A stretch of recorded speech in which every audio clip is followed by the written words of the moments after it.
Bonjour tout le monde, aujourd'hui on va parler de pellicule.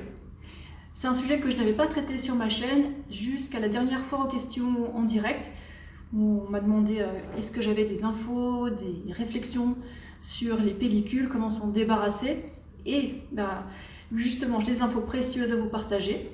Alors, sachant que je ne suis ni médecin ni dermato et j'ai pas de diplôme de ce côté-là officiel, mais j'ai des infos et des réflexions assez pertinentes à vous partager. On va commencer à ce qui est connu officiellement sur le problème des pellicules. Alors sur un site dermato, ils disent qu'il y a 4 facteurs. Et vous allez voir, il y a une logique derrière que tout le monde n'a pas forcément vue, quoi. Alors premièrement, ce qui cause les pellicules, c'est à la base un champignon, et son petit nom c'est Malassezia. Et ce petit champignon, il a une particularité, mais on va revenir là-dessus après. Ensuite, deuxième facteur, c'est une prédisposition génétique à faire une réaction inflammatoire. Il y a un point commun avec là où je vais en venir. Ensuite, sécrétion de sébum, même point commun. Et enfin, des facteurs externes variables, qui vont encore rejoindre ce point commun. Alors, me connaissant, à votre avis, qu'est-ce que je vais accuser en tant que cause? La graisse, ouais, vous me connaissez. Et là, c'est la graisse dans tous les cas. Regardez, le champignon, en fait, il se nourrit de graisse. Et plus on lui donne sa super nourriture, et plus il va pulluler. Ensuite, la réaction inflammatoire. Bon, ils disent que c'est génétique, mais en fait, c'est des mauvaises habitudes qui se transmettent en famille. Et vous savez, l'inflammation, ça vient entre autres de l'excès de graisse. Ensuite, la sécrétion de sébum. Qui sont les gens qui produisent le plus de sébum? Ceux qui mangent le plus de graisse. Et enfin, les facteurs externes variables, c'est ajouter de la graisse sur le cuir chevelu. Ça vous dit rien, ça? Vous savez, les influenceuses qui disent « Ah, faut faire des bains d'huile pour les cheveux, c'est super, c'est super. » Et au final, ça favorise la croissance de ce champignon. Donc, c'est pas forcément une bonne idée. Donc voilà, des modes qui causent ce genre de problème. Donc, le champignon est nourri par de la graisse qui vient de quoi? Des bains d'huile et qui viennent de la production de sébum.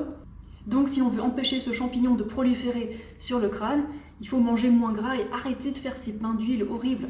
Et une fois qu'on a traité la cause, là c'est utile d'utiliser des traitements. Alors il y a de très bons shampoings qui sont véganes. Et d'ailleurs je vous mets les liens de quelques-uns de ces shampoings dans la description de la vidéo. En tout cas, ces shampoings antipelliculaires, ils ont une caractéristique, c'est qu'ils sont antifongiques, donc anti-champignons. Donc la stratégie, c'est des shampoings antipelliculaires et beaucoup moins de gras sur le crâne en mangeant moins gras et en ne mettant pas d'huile sur le crâne. Ensuite, j'avais envie de faire un parallèle avec les mycoses vaginales, parce que ça, c'est une question qu'on me pose en privé de temps en temps. Et ouais, si il y a une chose que cette vidéo peut permettre d'apprendre, c'est ne pas utiliser d'huile, n'importe quelle huile, dans le vagin en tant que lubrifiant. Parce que vous imaginez, comme ça peut favoriser la croissance des champignons.